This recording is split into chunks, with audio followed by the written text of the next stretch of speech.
perbuatan syubhat yang berkenaan tentang akidah, mengikuti perayaan tahun baru. Mereka waqa'a fi syubhat, terjerumus dalam perbuatan yang syubhat, kemaksiatan, perzinahan dan lain sebagainya. Itulah yang diikuti oleh umat muslim hari ini untuk menjaga toleransi dan menciptakan perdamaian. Dalilnya itu pada hakikatnya sedang menyediakan ladang kemaksiatan.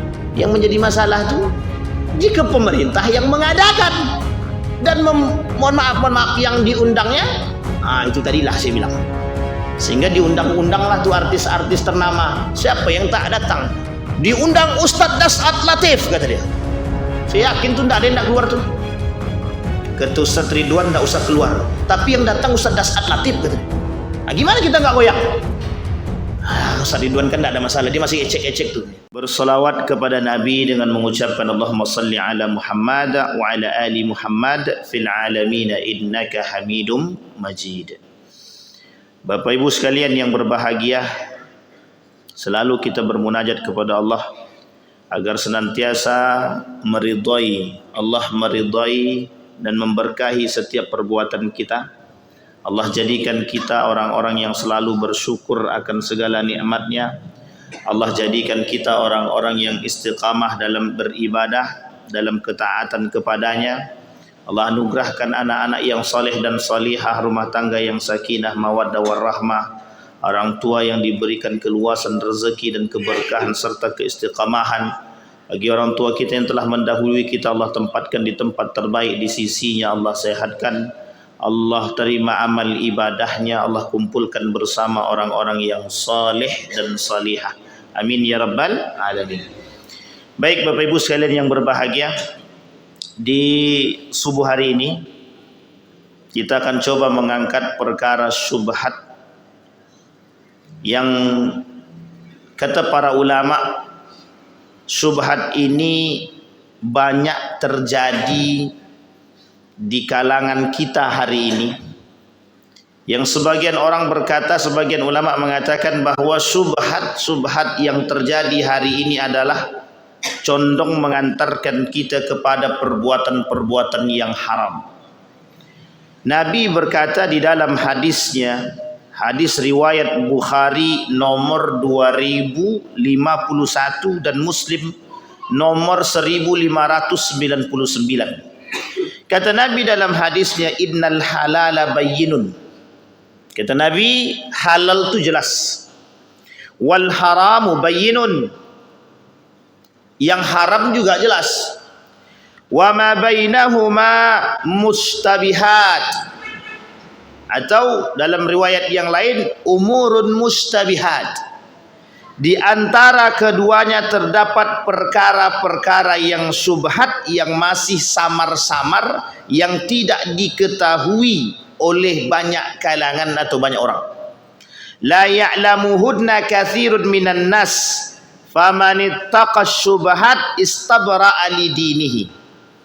Barang siapa yang menjauhkan diri dia dari perbuatan syubhat, istabra'a li dinihi wa irdihi, maka dia telah melepaskan diri dia atau menyelamatkan diri dia dari permasalahan agama dan kehormatan. Wa man waqa'a fi syubhat faqad waqa'a fil haram. Orang yang melakukan perbuatan syubhat hampir terjerumus ke dalam perbuatan yang haram. Bahkan mengatakan Nabi mengatakan orang yang melakukan perbuatan yang syubhat, dia telah melakukan perbuatan yang haram. Qarra'i yar'a haulal hima yushiku an yarta'a fihi, ala wa inna likulli malikin hima, ala wa inna himallahi maharimuhu. Sebagaimana ada pengembala yang mengembalakan ternaknya di sekitar tanah larangan yang hampir menjerumuskannya, ketahuilah setiap raja memiliki tanah larangan, dan tanah larangan Allah di bumi ini adalah perkara-perkara yang diharamkannya. Bapak Ibu sekalian yang berbahagia, kenapa kami mencoba mengangkat hadis ini? ada hal yang penting yang untuk kita sampaikan sebagai penjagaan terhadap akidah yang baik.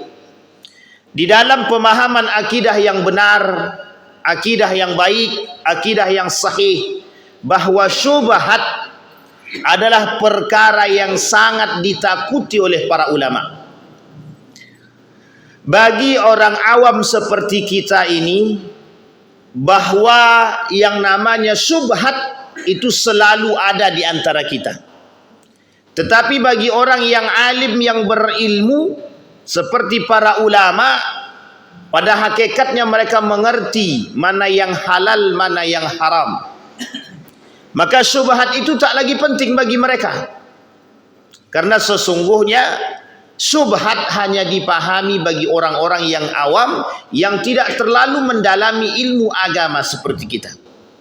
Sehingga perlu dipahami kepada kaum-kaum yang seperti kita ini, kepada masyarakat mujtama, untuk memahami konsep daripada syubhat itu agar kita tak terjerumus dalam pada syubhat itu sendiri. Bapak Ibu sekalian yang berbahagia, setidaknya ada 3 pembagian hukum. Yang pertama yang halal, dari hadis tersebut yang halal. Yang kedua yang haram, yang ketiga yang syubhat. Kita ambil contoh, yang halal itu dah jelas. Mana yang halal itu dah jelas. Misal dalam perkara makanan, sudah jelas mana makanan-makanan yang dihalalkan dan mana makanan-makanan yang diharamkan di dalam Al-Quran. Bahkan di dalam hadis baginda Nabi Muhammad SAW. Ketika kita berkata ada makanan yang bercampur daging babi atau minyak babi, jelas keharamannya. Ada makanan-makanan yang memang dihalalkan, seperti makanan-makanan yang memiliki label halal misalkan, dihalalkan oleh para ulama dalam bentuk mengetahui kehalalan tadi dalam bentuk tulisan atau label halal. Ini jangan kaitkan dulu masalah pembelian label halal.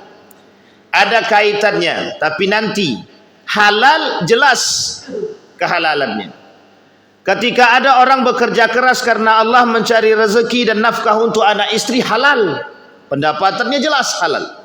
Tapi ketika dalam pekerjaannya dia melakukan kecurangan dan lain sebagainya, mereka dijerumuskan dalam apa yang mereka dapat jadi haram, karena mengambil dengan cara yang haram. Ma'akhadha minal haram fahuwal haram. Apa yang mereka ambil dari sesuatu yang haram, fahuwal haram, maka menjadi haram apa yang mereka lakukan, apa yang mereka hasilkan. Maka kebenaran perbedaan antara halal dan haram itu jelas. Tetapi di antara kedua ini ada umurun mustabihat, perkara-perkara yang tak jelas, hukumnya tak jelas. Ada barang di antara kita yang kita tidak tahu siapa pemiliknya. Karena kita tak tahu siapa pemiliknya, hukum barang tersebut menjadi syubhat. Tapi kalau kita ambil barang tersebut menjadi haram, itu bukan hak kita. Misal ada sendal di depan, mau pergi ke kamar mandi, hukum sendal itu kita tidak tahu. Kita tidak tahu siapa pemiliknya, kita tidak tahu orangnya, hukumnya syubhat. Hukum barang itu syubhat. Tapi karena kita pengen ke kamar mandi, sendal tak ada, kita pakai, jadi haram. Kenapa? Hukumnya ghasab. Ghasab sama dengan hukumnya mencuri.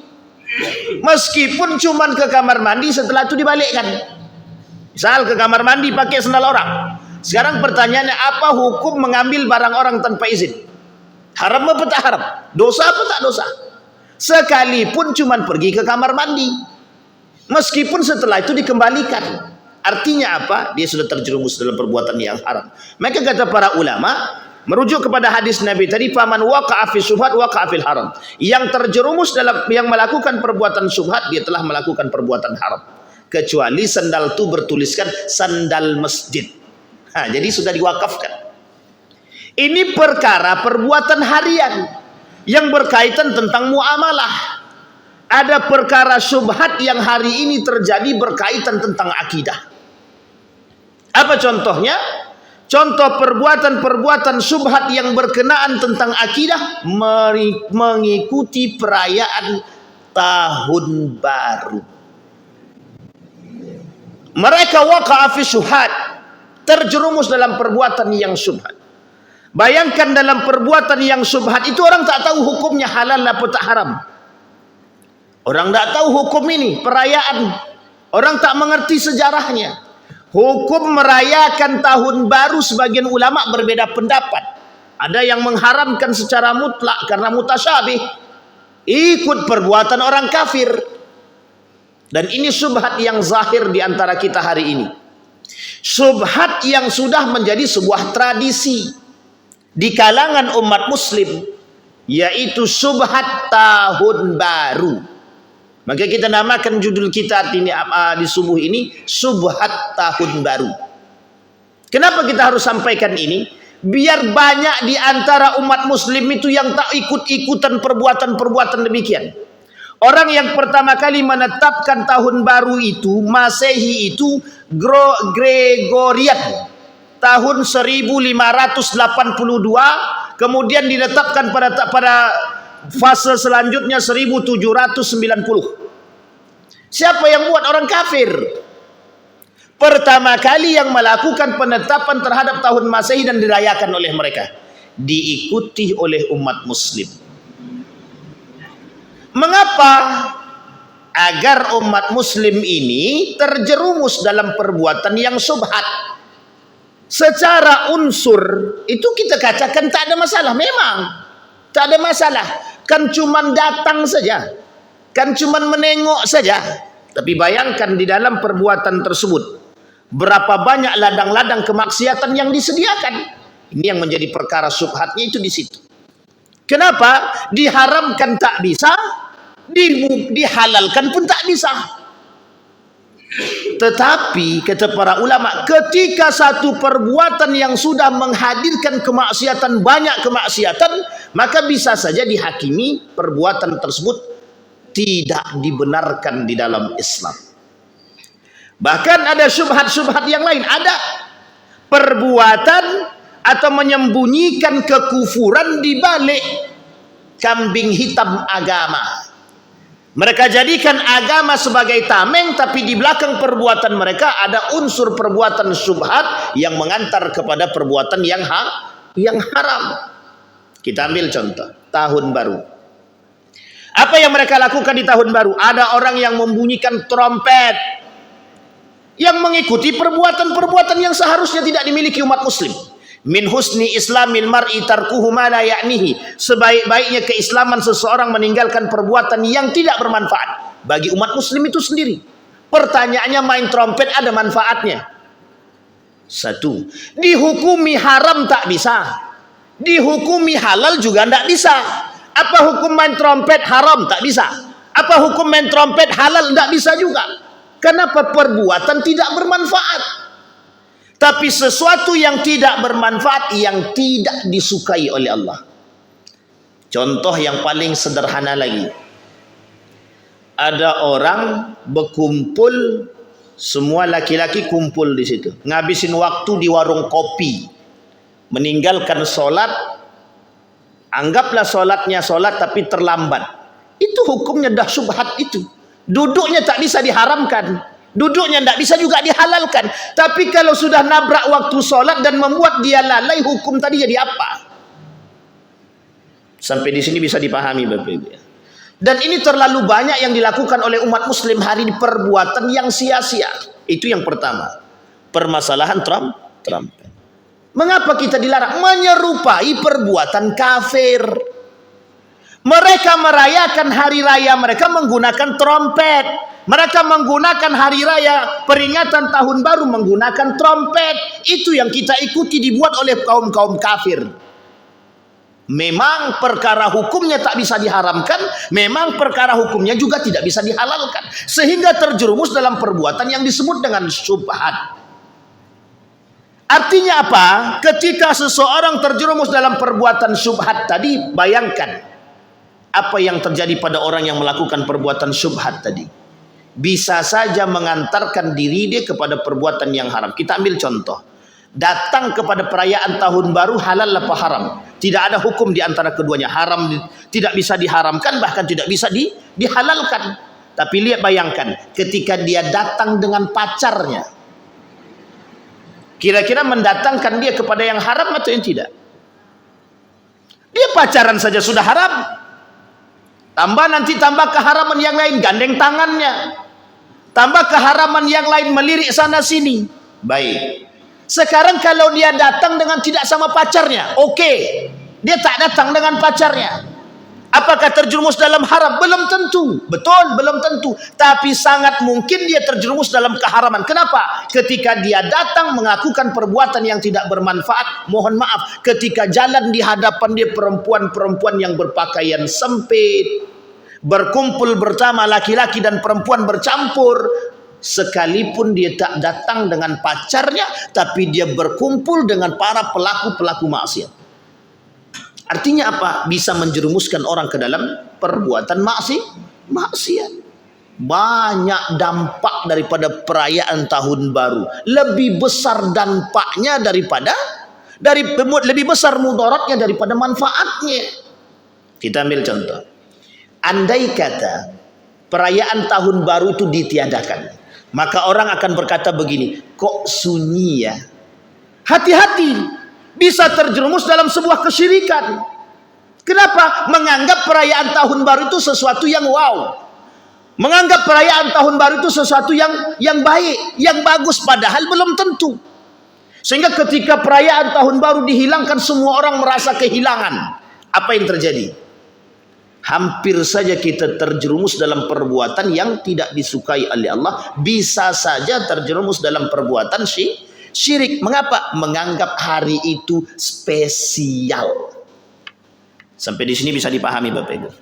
Bayangkan ketika perayaan tahun baru Islam, mau ada atau tak ada terserah, tak urusan. Tapi ketika perayaan tahun baru Masehi yang dilakukan oleh kaum kafir pada masanya, kita perbuat, kemudian kalau ditinggalkan serasa ada yang hilang dan kurang. Tidak ada yang spesial tahun ini karena tidak ada tahun baru kita. Sama halnya dengan perayaan Hari Ibu, Hari Valentine Day, sama. Orang yang mengikuti perayaan Hari Ibu, Hari Valentine Days, mereka sedang terjerumus dalam perbuatan yang syubhat. Bahkan bisa condong mengantarkan mereka kepada perbuatan yang haram. Apa keharamannya? Jika mereka menganggap hari itu spesial, Hari Ibu, dan menganggap Hari Valentine Days adalah hari yang paling spesial bagi hari berkasih sayang, terjerumuslah mereka dalam kesyirikan. Sampai di sini bisa dipahami Bapak Ibu. Berat apa tak berat? Memang nampaknya sederhana, sangat sederhana. Tapi Bapak Ibu lihat, apa sejarah di balik itu? Bagaimana kaum kafir meramaikan Masehi itu dalam penetapannya dengan melakukan huru hara. Apa yang mereka lakukan di situ? Adanya minum-minuman keras, adanya bercampurnya laki-laki dan perempuan, kemaksiatan, perzinahan dan lain sebagainya. Itulah yang diikuti oleh umat muslim hari ini. Untuk menjaga toleransi dan menciptakan perdamaian, dalilnya itu pada hakikatnya sedang menyediakan ladang kemaksiatan. Bisakah kita memberikan rambu-rambu? Misal pemerintah memberikan rambu-rambu. Di malam tahun baru kita melakukan perayaan pengajian. Tapi laki-laki duduknya sebelah kanan, perempuan duduk sebelah kiri. Datang pakai motor masing-masing. Setiap hotel tutup. Misal, tidak ada band. Ada yang mau datang? Ada yang mau datang? Tidak ada mercon meletus. Ada syubhat yang kedua yang terjadi. Perbuatan yang tidak bermanfaat yang dilakukan oleh umat muslim pada yang kedua, datang berbondong-bondong keluar dari rumah setelah salat Isya. Mereka keluar dari rumah, pergi berkumpul di tengah lapangan hanya untuk melihat sesuatu yang akan meletus. Setelah meletus mereka akan pulang ke rumah masing-masing sebagai tanda pergantian hari. Itulah kebodohan yang nyata. Kita menunggu, beginilah kepala awak ke atas tuh. Mau kita tunggu, sedikit lagi, sedikit lagi. Sedikit lagi. Coba dalam sedikit itu dia berzikir kepada Allah. Adakah manfaatnya? Coba dalam sedikit itu dia mengingat Allah. Andai kata dalam keadaan melihat, mohon maaf nih, dalam keadaan melihat mercun meletus, mati dia. Masuk surga apa neraka tuh? Coba bayangkan.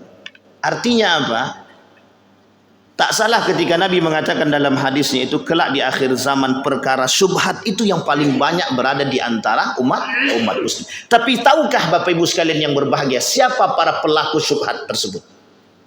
Kata para ulama, para pelaku syubhat tersebut bukanlah orang yang beriman, tapi mereka adalah orang-orang munafik. Itu disampaikan oleh para ulama. Ternyata yang banyak melakukan perbuatan-perbuatan syubhat adalah orang-orang yang munafik, yang mereka anggap perkara tersebut biasa dan sederhana, justru tidak mendatangkan mudarat bagi diri dia. Sekarang kita kembalikan, kita lihat kaidahnya. Kaidah di akhir zaman itu, kata Nabi dalam hadisnya, akan terjadi perkara-perkara syubhat itu atau dosa-dosa besar itu yang dianggap biasa. Sekarang kita lihat betul apa tidak. Kita lihat, bercampurnya laki-laki perempuan itu dosa atau tak dosa? Dosa. Pertanyaannya, dosa besar atau dosa kecil? Bercampur laki-laki perempuan, berzinah dia, berpegangan tangan dia, dosa besar apa dosa kecil? Jangan bilang kalau itu dosa kecil. Kalau dosa kecil berarti tidak ada masalah, itu tobat besok selesai. Sampai di sini paham ya? Hari ini dia pegang tangan anak orang, ini anggap dosa kecil aja, karena zinah tangan cuman gitu deh, bukan zinah yang lain. Sekarang Bapak Ibu perhatikan baik-baik perkataan ini. Sedangkan tidak ada momen saja mereka melakukan bebas memegang tangan, berpelukan, berboncengan laki-laki perempuan tanpa ada batas sama sekali, yang sudah dianggap hal sepele dan biasa di tengah umat manusia hari ini.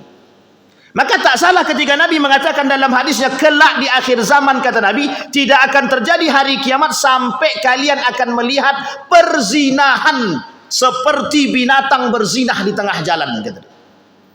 Artinya apa? Bukan masalah zina berhubungan badan saja, berpegangan tangan, berpelukan, berboncengan laki-laki perempuan, itu zina yang hari ini dianggap biasa. Adakah Bapak Ibu mau melerai orang sedang berpelukan? Jangan berpelukan sini, kalian bukan suami istri. Ada. Bahkan mohon maaf, enaknya berpelukan dia di situ, mesra kali lah, kata dia. Betul nak? Itu yang ada dalam benak orang hari ini. Tak mau bertanya, kau udah suami istri atau belum? Apa hukumnya yang bukan suami istri berpelukan? Tak mau orang. Tapi justru mohon maaf, karena apa? Karena kita takut untuk mengikuti campur urusan orang. Padahal hukum mencampuri urusan yang seperti itu wajib. Karena kita belum tahu apakah mereka sudah suami istri atau belum. Coba bayangkan, Pak. Ada syubhat yang lain, ada. Dalam perkara tahun baru, yang kita takutkan adalah perbuatan-perbuatan yang dilakukan oleh mereka, yang kita takutkan, yang kita khawatirkan. Mereka jadikan agama sebagai kambing hitam atas perbuatan-perbuatan kemaksiatan yang lain. Kami peringatan tahun baru kok, ada pengajiannya. Oke, ada kajiannya. Berapa lama kajiannya? 1 jam. Bandnya berapa lama? 2 jam setengah. Lebih lama mana?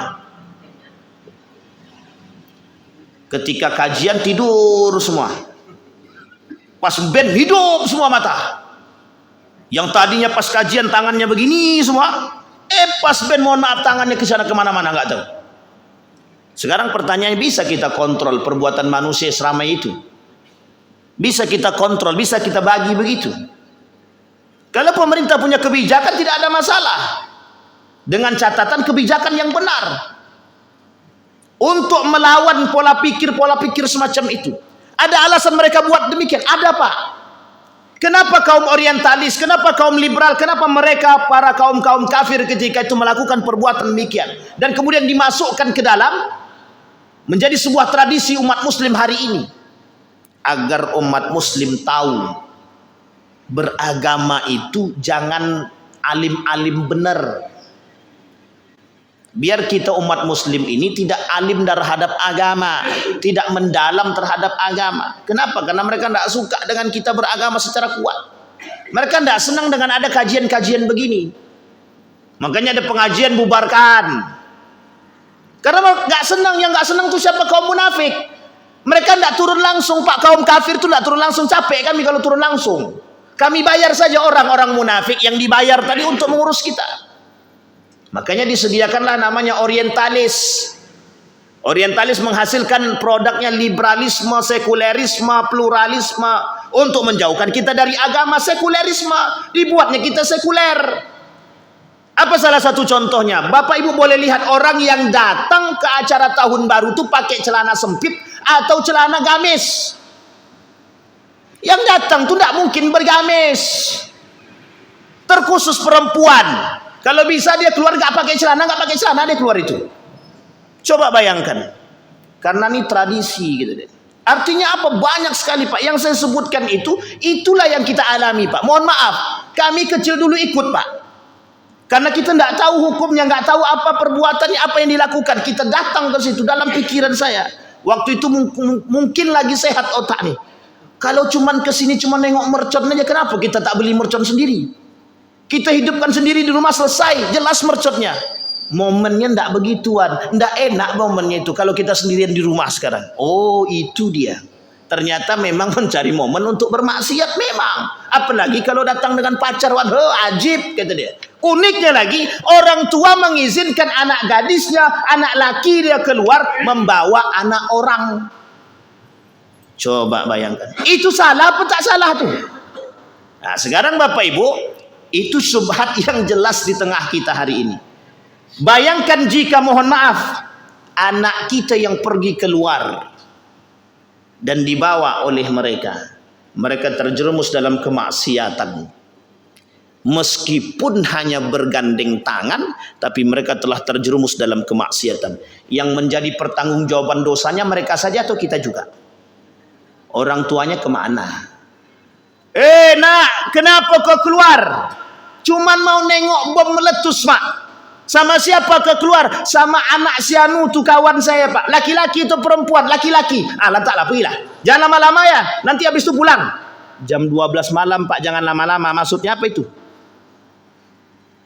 Keluar tengah malam, jam 12 malam, syubhat lagi kan?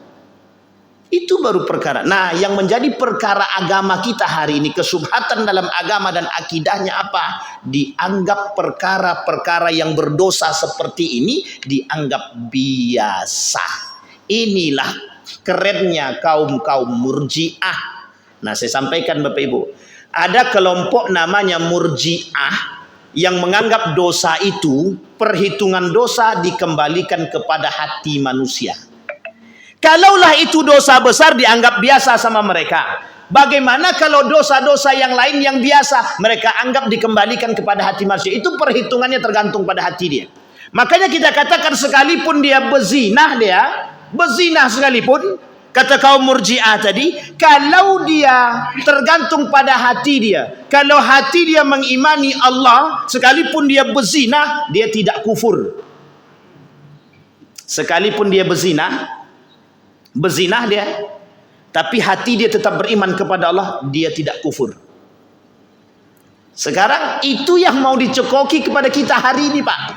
Itu yang mau dimasukkan kepada kita hari ini. Sekalipun dia tak berjilbab atau mengingkari perjilbaban tersebut, kewajiban berjilbab tadi diingkari, mereka tak terjerumus dalam kekufuran. Tergantung kepada hati dia. Kalau masih beriman kepada Allah, itu urusan dia dengan Allah. Sekarang saya tanya, rusak enggak akidah kita begitu? Rusak Pak. Dalam akidah Ahlus Sunnah wal Jamaah, orang yang berzina melakukan dosa besar. Orang yang kemudian mohon maaf tidak berjilbab laku dosa besar. Orang yang mengingkari jilbab, kewajiban jilbab, yang tidak sholat, itu semua kafir. Bahkan orang yang tidak sholat pun kata Nabi, fahuwa kafir, man tarakaha fahuwal kafir.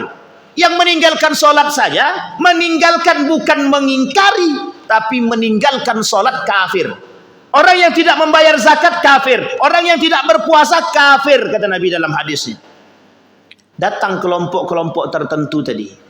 Inilah kemudian Bapak Ibu saya bilang, kelompok kafir berkolaborasi dengan orang muslim, jadi orang-orang muslim yang munafik itu berkolaborasi untuk apa? Menjauhkan kita dari nilai-nilai agama. Kita ambil contoh, salah satunya adalah yang tadi kita sampaikan. Mengapa hari ini orang menganggap perbuatan-perbuatan yang tadinya dosa besar dianggap hal-hal sepele dan biasa? Itu karena apa? Karena sudah dicuci otak. Tidak apa-apa dia nggak pakai jilbab, itu kan urusan pribadi masing-masing. Sekarang Bapak Ibu lihat kalimat ini, mesti sering Bapak Ibu dengar. Dia sholat tapi kelakuannya kayak setan.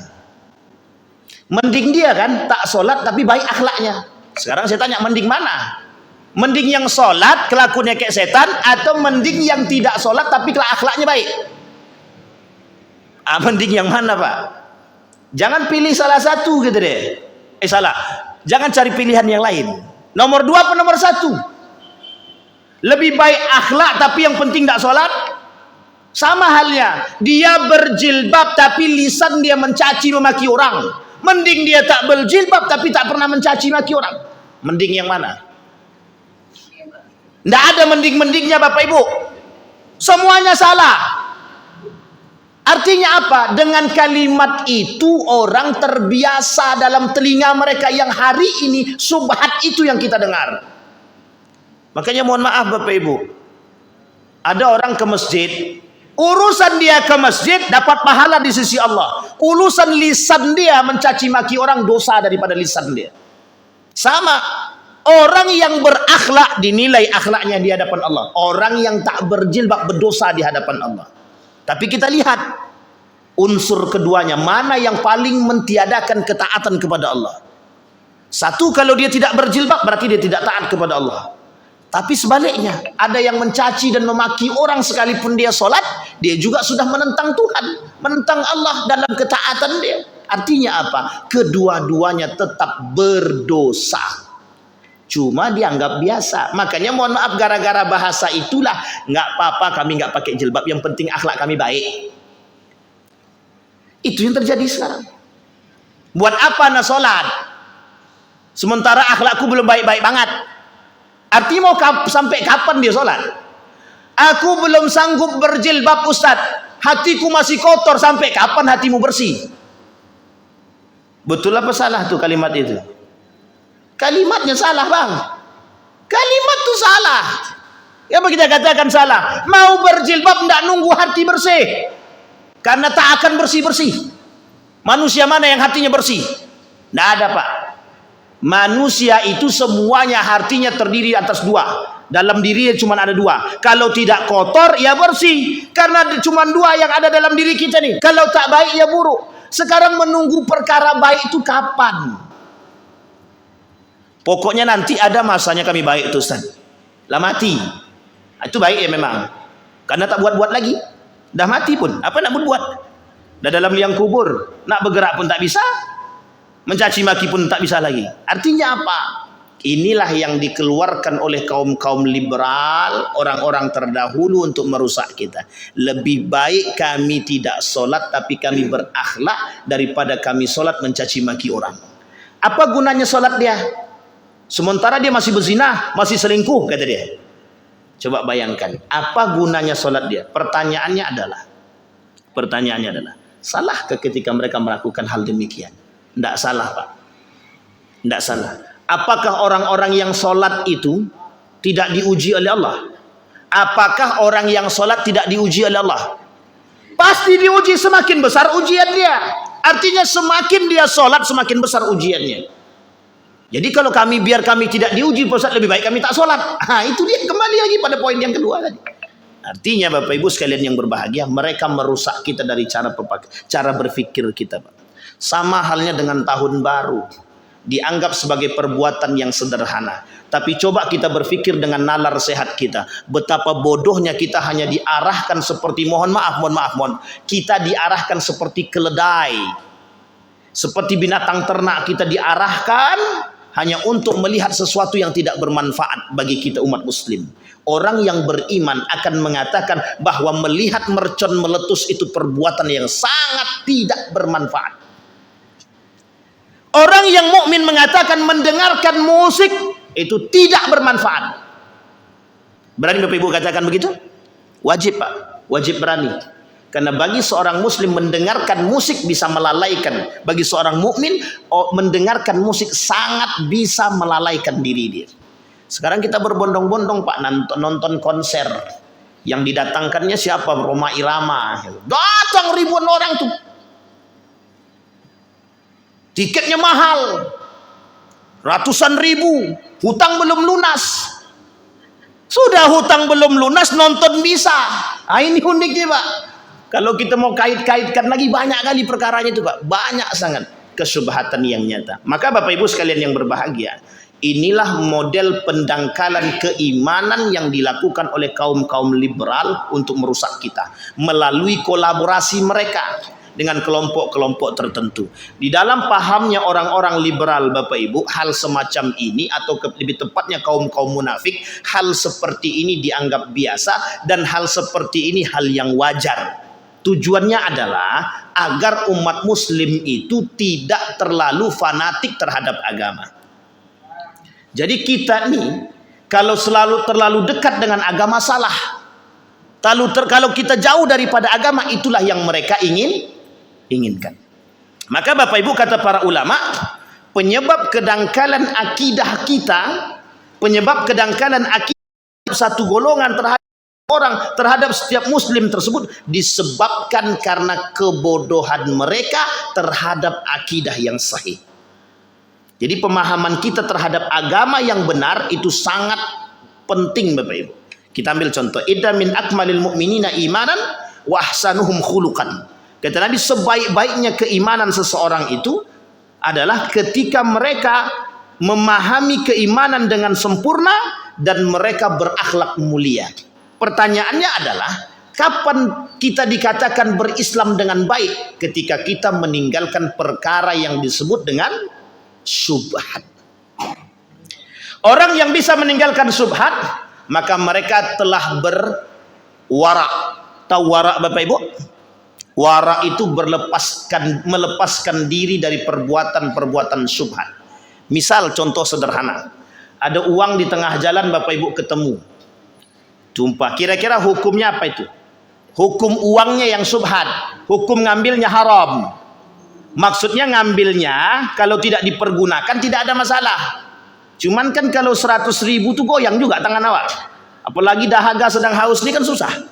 Nah, kan begitu. Apalagi diambillah uang 100.000 tadi. Ketika megang uang 100.000 tadi hukumnya masih tetap syubhat. Ketika Bapak Ibu belanjakan barulah dia berubah menjadi haram. Sekarang ketika Bapak Ibu mengambil tadi dan kemudian bertahan diri untuk tidak menggunakannya dan memberikannya kepada masjid misalkan, atau masukkan ke kotak infak, sebenarnya jangan kotak infak dulu, tahan 1 tahun. Siapa tahu datang orang untuk mencari barangnya, apalagi 100.000 banyak yang cari Bu. Kalau 1.000 saya kira tidak ada yang cari, mau pergi-pergilah gitu deh. Apalagi kalau 100.000 tidak, insyaallah. Nah, artinya apa?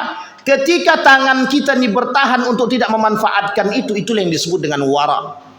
Wara itu sedang melepaskan diri dia, bertahan pada konsistensi dia, bertahan pada keimanan dia untuk tidak menggunakan haknya orang lain, untuk tidak mengambil manfaat dari hak orang lain, atau untuk tidak melakukan perbuatan-perbuatan yang haram yang semestinya tidak dia lakukan daripada haknya dia. Namanya wara. Apa namanya Bapak Ibu? Nah Bapak Ibu sekalian yang berbahagia, kalau Bapak Ibu tidak keluar di malam tahun baru itu namanya warok namanya. Tahu Bapak Ibu ya? Maka Bapak Ibu sekalian yang berbahagia, ketika kita semua mampu menjaga keimanan kita, justru kita sedang terlepas daripada perbuatan demikian. Memang ada resikonya, ada. Apa resikonya? Kita dianggap katrok. Katrok kau, diajak keluar aja tak mau gitu deh. Orang cuma makan-makan aja pun, cuma makan-makan aja, dia tidak paham. Maka kaidah syubhat itu, mutasyabih itu juga menjadi poin penting bagi kita Bapak Ibu.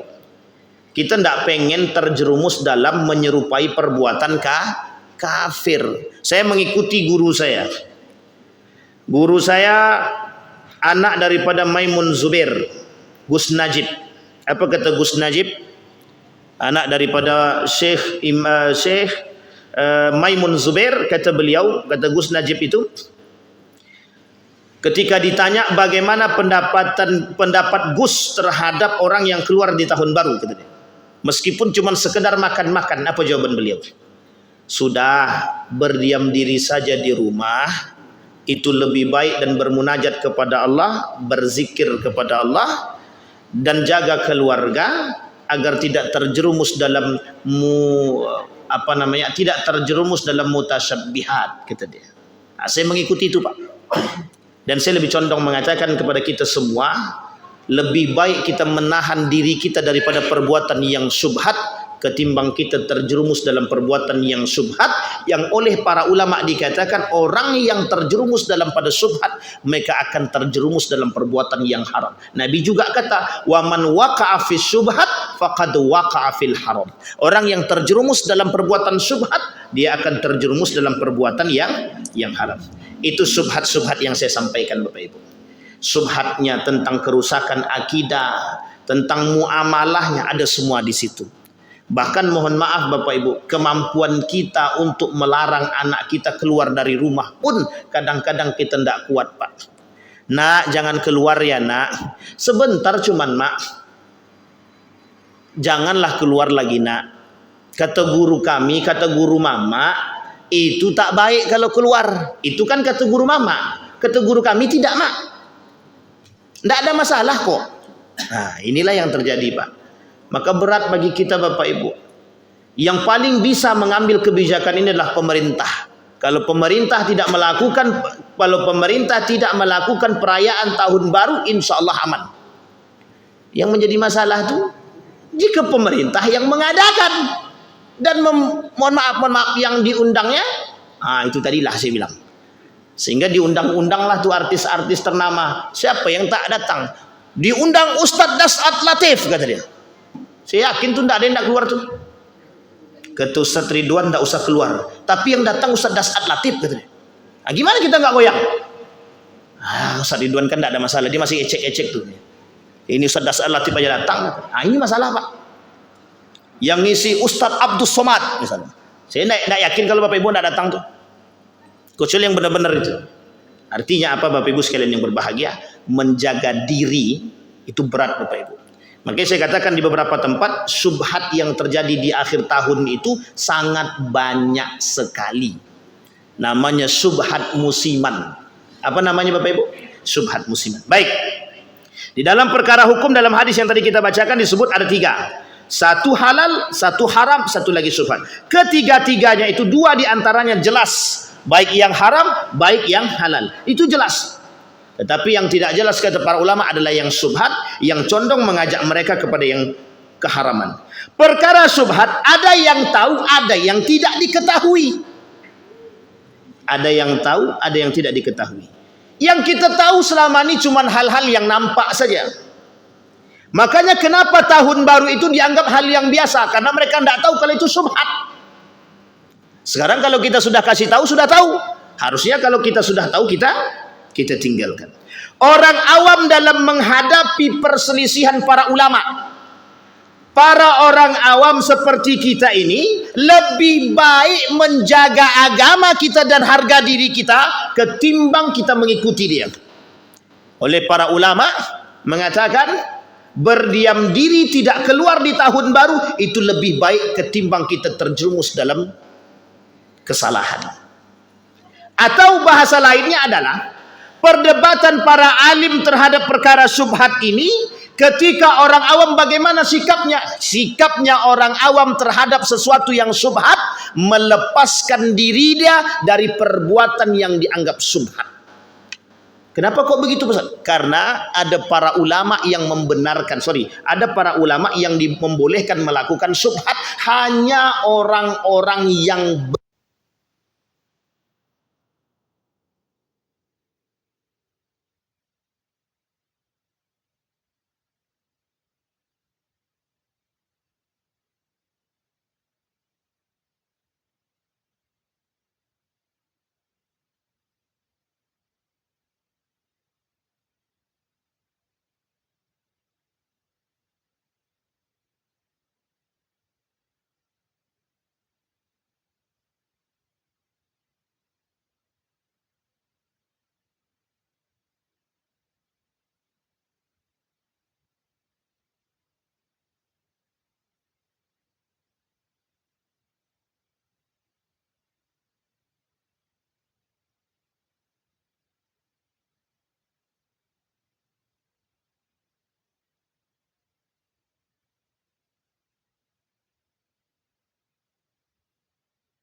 Kenapa? Karena mereka menganggap biasa dosa-dosa yang mereka lakukan. Kita ambil contoh seperti yang tadi.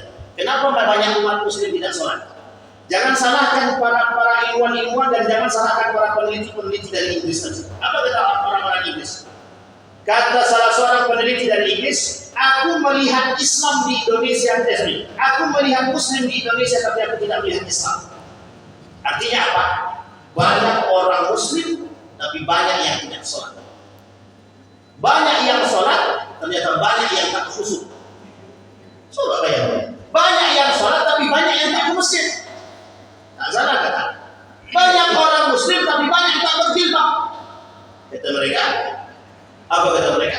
Aku melihat Muslim, tapi aku tidak melihat Islam. Ini sedalam dengan pemahaman yang dikatakan oleh Nabi tadi. Yang merusak Islam adalah umat Muslim sendiri. Hasil daripada bermunculannya kaum-kaum munafik yang tidak suka dengan nilai-nilai agama. Sekarang kita sudah siap atau belum menghadapi itu? Itu tergantung pada diri kita dulu. Makanya kita katakan kalau yang hadir yang tua-tua, nah ini agak berat sih. Makanya kalau yang tua-tua ini, insya Allah agak aman sih. Insya Allah aman-aman. Yang belum tentu aman, yang muda-muda nih Pak. Mana generasi muda itu? Yang terjerumus justru yang banyak hadir kelak di perayaan tahun baru itu bukan yang tua-tua. Jadi yang tua-tua kami cukup berzikir di masjid. Iya betul. Masalahnya yang hadir itu bukan yang tua-tua. Generasi yang bakal menggantikan posisi kita. Generasi yang bakal menggantikan posisi kita. Maka Bapak Ibu sekalian yang berbahagia, kata Nabi, la yabqal Islam illa Islam. Islam itu tidak akan hanya tinggal namanya saja di tengah banyaknya umat muslim. Kenapa demikian? Karena bertebarnya orang-orang munafik yang ingin meredupkan Islam itu sendiri. Sampai di sini bisa dipahami Bapak Ibu, cara mereka meredupi kita sudah bisa dipahami dari berbagai macam program-program yang mereka lakukan yang diikuti oleh umat muslim itu sendiri. Kita ambil contoh, berapa banyak anak muda yang mohon maaf yang tersibuk, yang banyak memberikan bunga ataupun hadiah kepada pacarnya ketika hari Valentine Days. Siapa yang mereka ikuti? Public figure. Siapa public figurnya? Artis. Pokoknya dalam matos tadi kayaknya artisnya salah terus. Yang salah, yang benar tetap benar. Ya kan Pak? Yang salah tetap salah. Yang benar dia tetap benar. Tapi dampak daripada perbuatan itu tidak bisa. Namanya jejak digital pasti ada. Artinya apa? Berhasilnya kaum orientalis dan liberal merusak kita tidak dengan cara mereka meredupkan, memadamkan api, tapi membuat api itu redup secara tersendiri dengan perilaku umat muslim itu sendiri. Baik, sekarang bagaimana cara kita menjauhi diri kita? Terakhir, bagaimana cara kita menjauhkan diri kita daripada perbuatan syubhat? Yang pertama, pelajari kesyubhatan dia. Yang kedua, tanamkan akidah yang benar dalam diri kita. Yang ketiga, yakini bahwa umat muslim yang seorang muslim yang baik adalah meninggalkan perbuatan yang tidak bermanfaat bagi diri kita.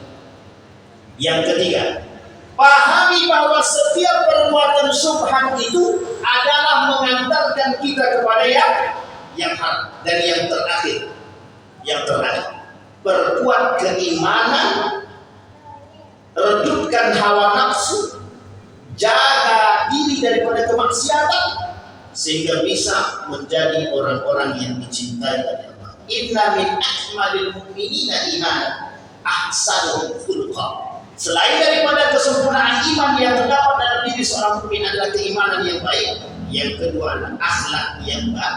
Akhlak yang baik terbagi dua, kepada orang lain dan kepada diri sendiri. Salah satu contoh akhlak yang baik terhadap diri sendiri adalah menjauhkan diri daripada perbuatan syubhat. Apa kata Ibnu Hajar al-Asqalani?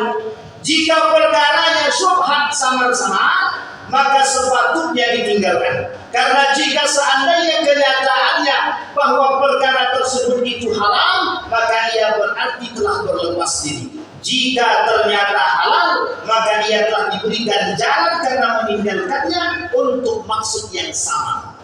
Karena asalnya perkara tersebut ada sisi bahaya dan ada sisi bolehnya. Ini kata Ibnu Hajar Al-Asqalani dalam kitab Fathul Bari.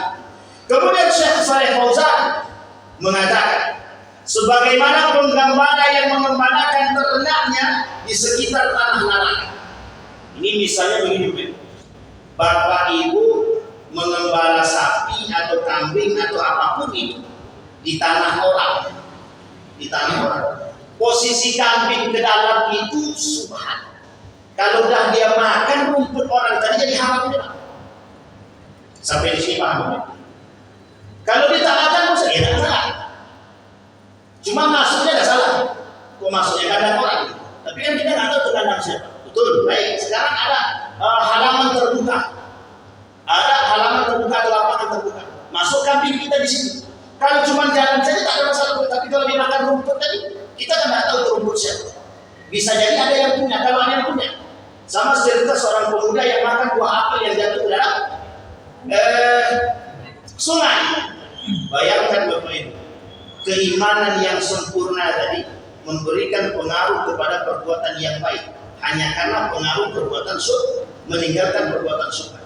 Buah apel, saya tidak yakin kalau sekarang, kalau ada pemuda seperti itu sekarang nikah kan cepat, mau nenek-nenek silakanlah. Karena Bapak Ibu sekalian yang berbahagia, kalau kita temukan seorang pemuda masih bertahan pada hal yang syubhat saja, itu bisa dipastikan dia pasti meninggalkan perbuatan yang baik.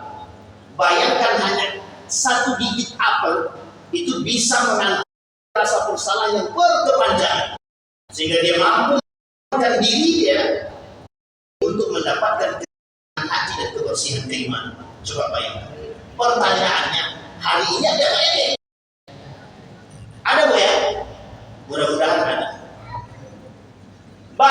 Baru pulang dari haji sudah menyakiti hati orang tetangga haji. Disuruh minta maaf, gengsi aku. Kan aku yang paling kaya daripada dia.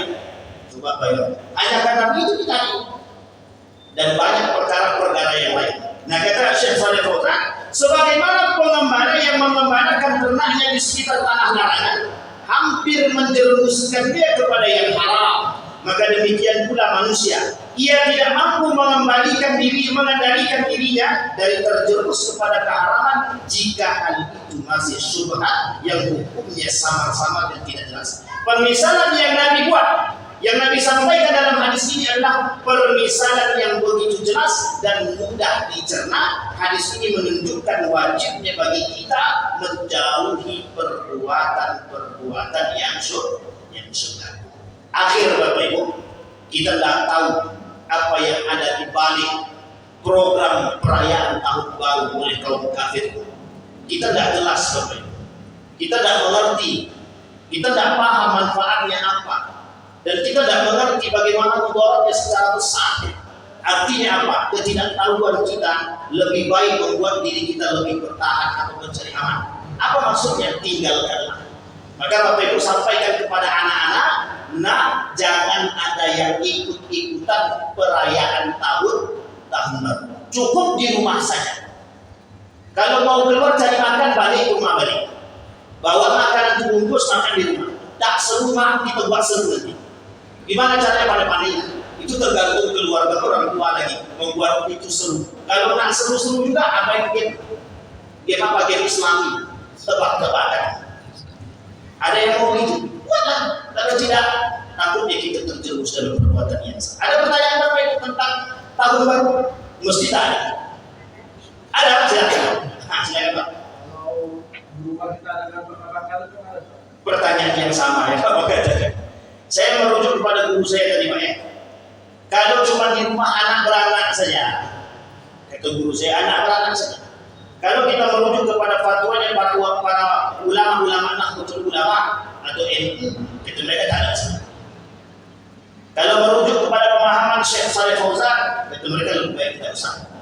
Kalau merujuk kepada Gus Najib, salah seorang ulama besar kita apa, kata mereka tidak usah. Kalau merujuk kepada pemahaman Syekh Yusuf Al-Qaradawi, menjaga diri lebih baik. Tapi kalau ada yang melakukan apakah salah kalau dia tak terjerumus dalam perbuatan yang bisa mengendalikan dia daripada perbuatan yang haram dan syubhat, tidak ada masalah. Sampai di sini paham ya? Artinya apa? Bapak tidak meyakini tahun baru itu sebagai perbuatan yang harus dilakukan. Yang kita takutkan setiap ada tahun baru menjadi sebuah momen penting. Inilah yang dikatakan syirik samar-samar. Kalau saya Bapak Ibu, saya contoh kepada pemahaman Syekh Ramadan Al-Buti, sebaiknya kita tidak melakukan perbuatan yang menyerupai perbuatan kafir. Sampai sini bisa dipahami Pak. Ada pertanyaan lain Bapak Ibu? Cukup? Cukup? Sudah berbunyi keroncong?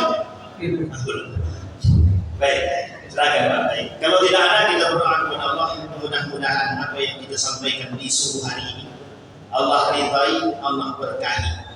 Allah jadikan panduan kita untuk menjaga akidah keluarga kita. Allah jadikan panduan untuk menjaga keimanan dan konsistensi keimanan anak-anak kita, agar kita tetap bisa menjadi manusia yang bermanfaat di hadapan Allah Subhanahu wa taala. A'udzu billahi minasyaitonir rajim. Bismillahirrahmanirrahim. Alhamdulillahirabbil alamin. Hamdan syakirin hamdan na'imin hamdan yuwafi ni'amahu wa yukafi mazidah. Ya Rabbana lakal hamdu kama yanbaghi li jalali wajhikal karim wa 'azimi sultanik. Allahumma shalli ala Muhammad wa ala ali Muhammad fil alamin innaka Hamidum Majid. Allahumma ighfir lana dhunubana wa dhunuba walidina warhamhuma kama rabbayana shaghira. Allahumma ighfir lahum warhamhum wa'afihim wa'fu 'anhum wa akrim nuzulahum wa wasi' madkhalahum waj'al al-jannata mathwahum. Allahumma la tahrimna ajrahum wa la taftinna ba'dahum waghfir lana wa lahum. Allahumma faqihna fid din wa 'allimna at-taqwim. Allahumma ij'al tajammu'ana tajammu'an marhumah waj'al tafarruqana min ba'dihi tafarruqan ma'suma. Allahumma jannibna minasy syubhat wal haram. Allahumma jannibna minasy syubhat wal haram ya rabbal alamin. Allahumma jannibna min munkaratil akhlaq wa sayyi'atil khuluq. Allahumma khtimna bis salihin. Allahumma khtimna bi husnil khatimah wa la takhtimna illa bi husnil khatimah. Allahumma arina